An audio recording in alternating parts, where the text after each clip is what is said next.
Hey guys, আসসালামু আলাইকুম। তোমরা সবাই কেমন আছো? সব ভালো আছো? তো আমিও ভালো আছি। তো জানবি আজকে আমি রান্না করবো হচ্ছে পোলাও। তো দেখেই বুঝতে পারছো, তো আমার সাথেই থাকো। তো প্রথমে আমি নিয়েছি পোলার চাল। তো পোলার চালটা আমি সুন্দর করে ধুয়ে নেবো। তারপর নিয়েছি ছয় বড়ি। এই ছয় বড়িটা খেতে দারুণ মজা। আর এটা বিরিয়ানির সাথে তো কোনো তুলনাই হয় না। তো তোমরা কারা কারা খেয়েছো অবশ্যই আমাকে কমেন্টে বলবা। তারপর নিয়েছি এখানে মটরশুঁটি। দেখো মটরশুঁটিগুলো কত সুন্দর। তারপর আমি একটা কড়াইতে তেল দিয়ে সয়াবিন তেল আর পেঁয়াজ বেস্তা করে রাখবো। সেই জন্য দিয়ে দিচ্ছি পেঁয়াজ। তো আমি পেঁয়াজটা সুন্দর ভেজে নেবো।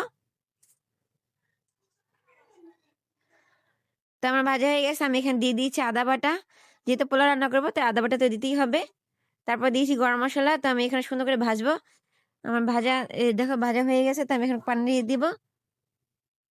আমি এটা গরম পানি দিয়েছি, কুসুম কুসুম গরম পানি, যেহেতু আমি পোলাও রান্না করতেছি তাই। তারপর এখানে দেখো আমার পোলাওটা কত সুন্দর হয়ে গেছে। আমি এখানে 3টা কাঁচামরিচ দিয়ে দিব। তো জানবে কি একটা লাইক একটা কমেন্টে শেয়ার করে দেবা, অবশ্যই সাবস্ক্রাইব করবা। তো দেখো আমার পোলাওটা কত সুন্দর হয়েছে, ঝরঝরা।